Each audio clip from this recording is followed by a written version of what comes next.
सुनिए। Good morning छात्रों। ये अपना ना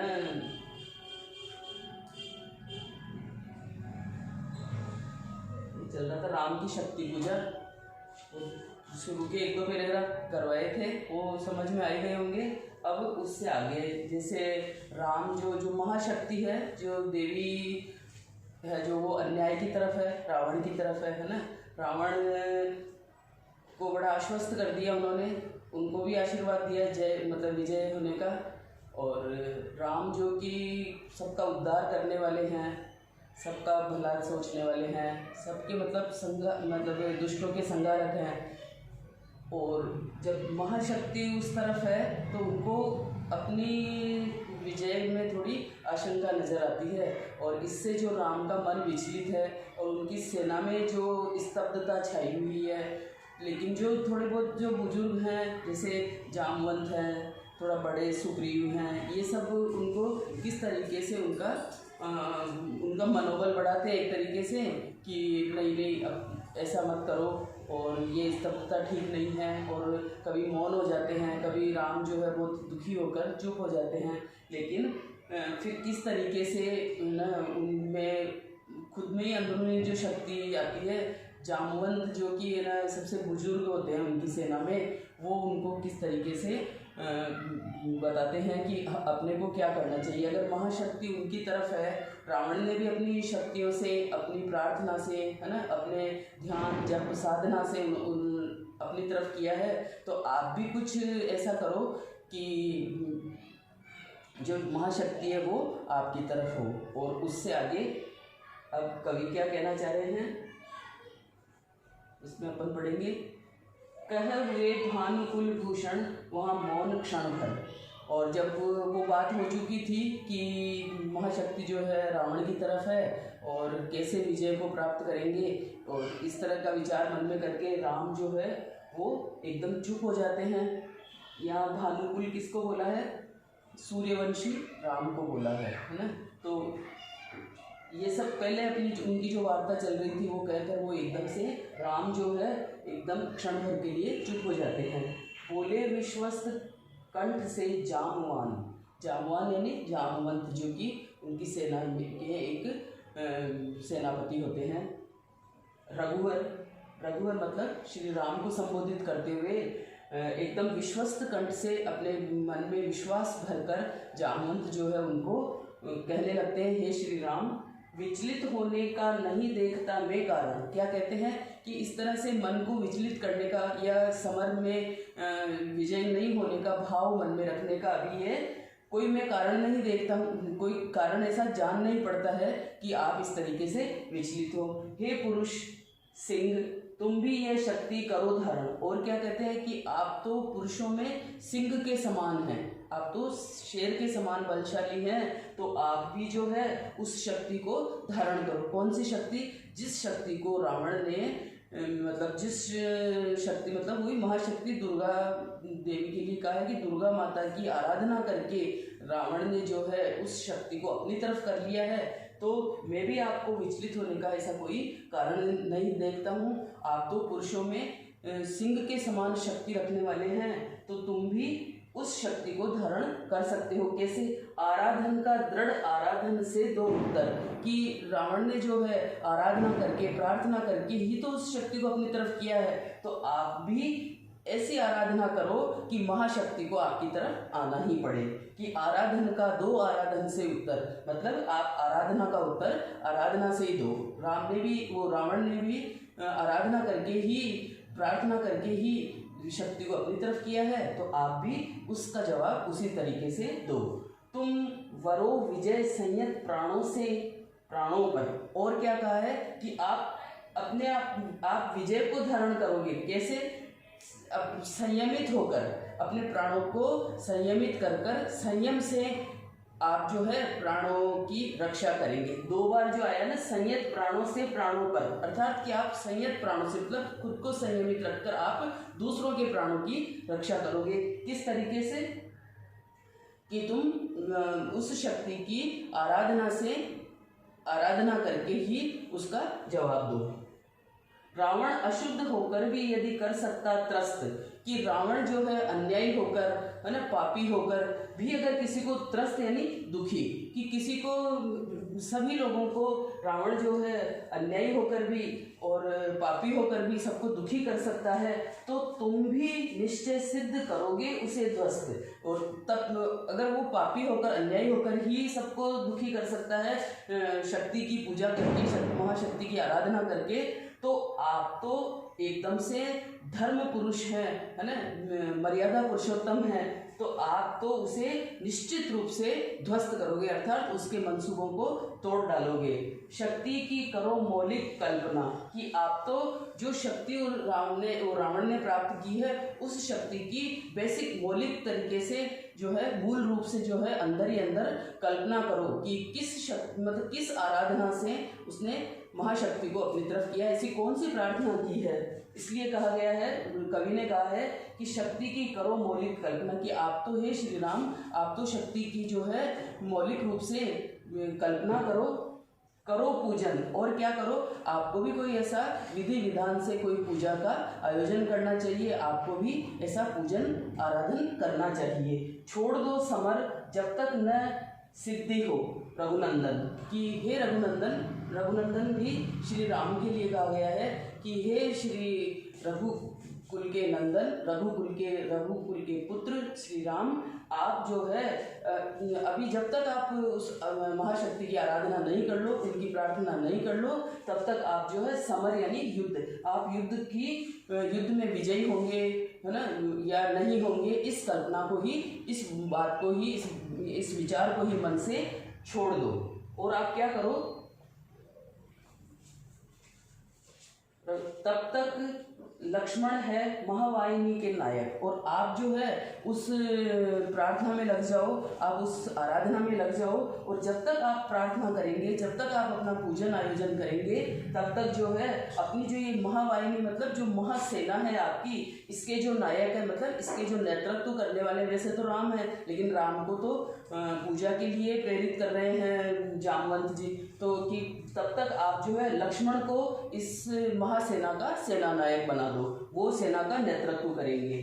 मध्य मार्ग में अंगद, और सेना के बीच के भाग में जो है अंगद सेना का ध्यान रखेंगे, वो सेना को इंगित करेंगे कि कब क्या करना है। दक्षिण श्वेत महासायक, और जो दक्षिण में जो है वो ये जो सुग्रीव है वो रहेंगे।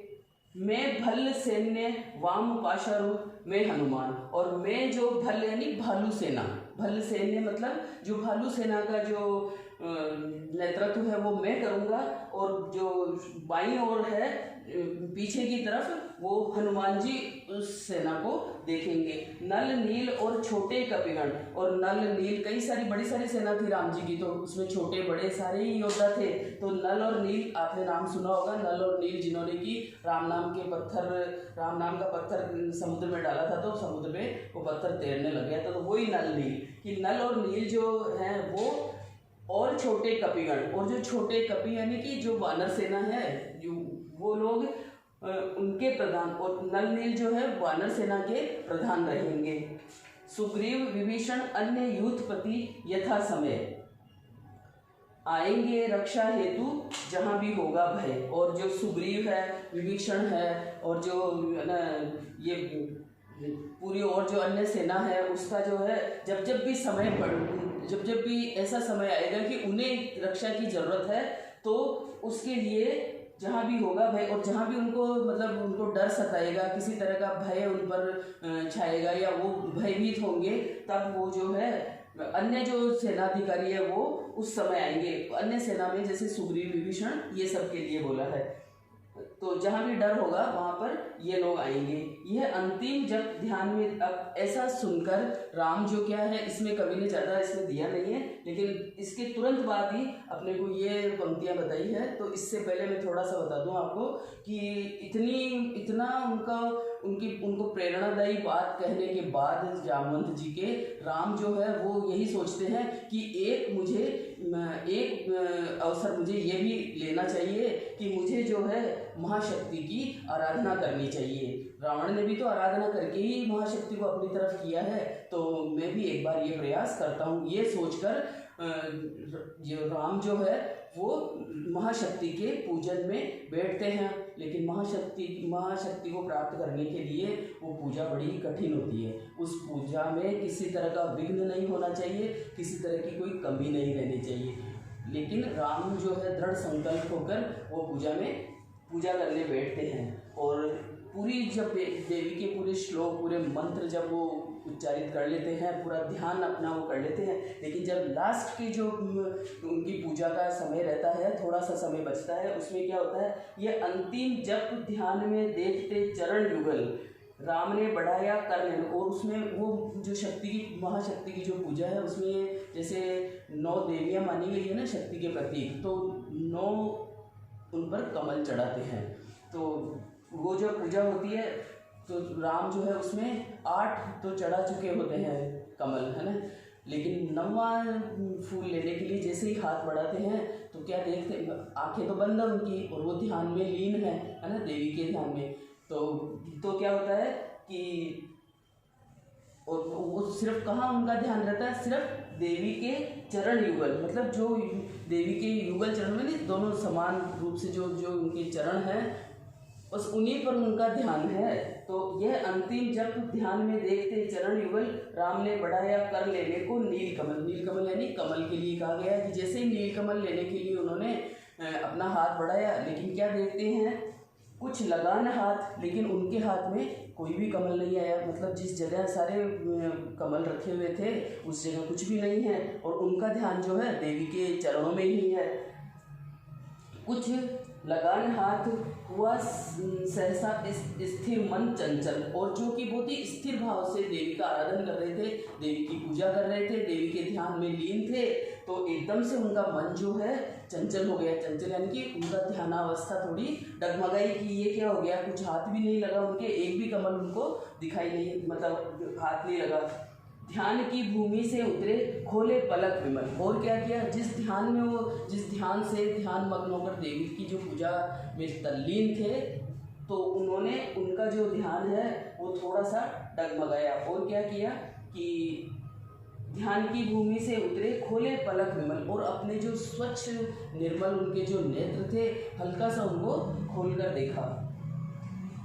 वहाँ रिक्त स्थान, और जहाँ पहले पुष्प रखे हुए थे कमल के, तो देखा तो वो जगह बिल्कुल खाली।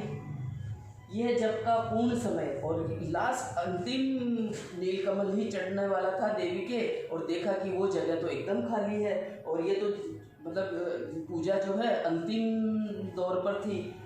आसन छोड़ना असिद्धि, और क्या है, अधूरी पूजा करके अगर अपन खड़े हो जाते हैं तो वो अशुभ माना जाता है, और उससे कोई अपने को सिद्धि प्राप्त नहीं हो सकती है।